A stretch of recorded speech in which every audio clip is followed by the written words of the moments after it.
I want to start by saying you have delivered these great performances the last few years opposite these women that have been doing these. Do you know what I mean? Like, no, I appreciate you saying that. Thank you, man.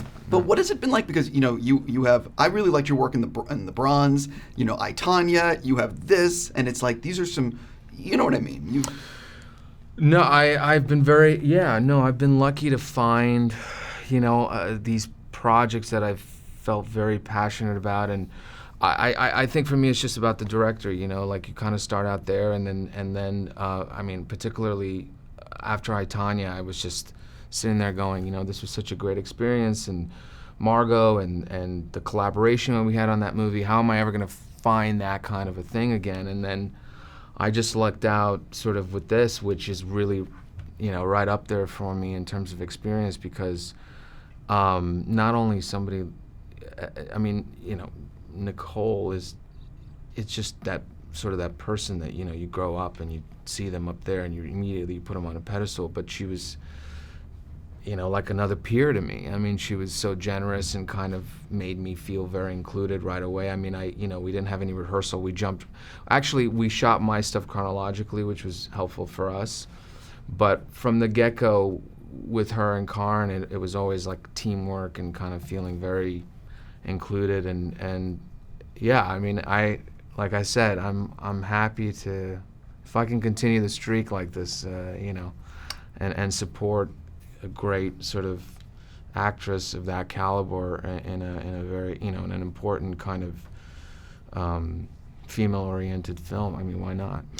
You have a very cool look in the film. I'm curious, what was that like going out and like, because you look normally like this. You have this, you're rocking this tattoo. You got the haircut. Well, Karyn was, she said, look, I feel like we should try something different and kind of like shave your head and stuff. And I was like, perfect. I mean, anytime you want to kind of change things up, I'm always grateful for that, because it helps me sort of, not fall into my usual comfort zones and whatever. And, immediately I thought about my mom, because I knew it was going to freak her out a little bit. And then we had these tattoos that Karyn wanted me to have tattoos, and then I personalized them. And one of them ended up being actually a picture of my mom that we transferred as a tattoo. And I had them for probably a month. So it was just very, it was interesting, kind of like, changing it up. Did you ever go to like Starbucks and just, or like a store and rocking with all this and just notice you were treated a little different?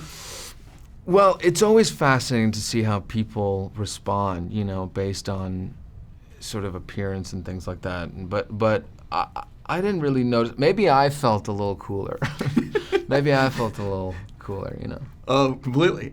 One of the things also is that this is made on a limited budget, limited time frame. You had to film that bank sequence, which is a action-heavy set piece. And I guess you had like 2 or 3 takes to get it right, and it's all in camera. Well, they shot that very real time. It felt like they had shot it from security cameras, and they had shot it from different angles, and it was, Karyn really wanted it to be as authentic as possible to what it could potentially have, how it would have played out. And then also, she wanted that thing to kind of go down as messy and as unpredictable as possible. And when you see the movie, I guess you'll know what I'm referring to. But that's the thing with these movies; they get like 30 days. This movie was about 30 days, and I mean, of shooting, and it's just kind of crazy to think, you could make that happen. But I think there's a positive thing to sometimes feeling like you don't have a lot of time and you have to show up right away and jump right in and not spend a lot of time overthinking. I mean, obviously for her as a director, it's probably a crazier experience, but as actors, sometimes that time limit it can work to your advantage. Completely. My last thing for you. You have a few improv-heavy projects that you've done. Yeah. Oh God. Up. Yeah. These two. Yeah. Right now with Drake Doremus. Right. Totally. Yeah. And I'm just curious if you could just talk to people real quick about what those are.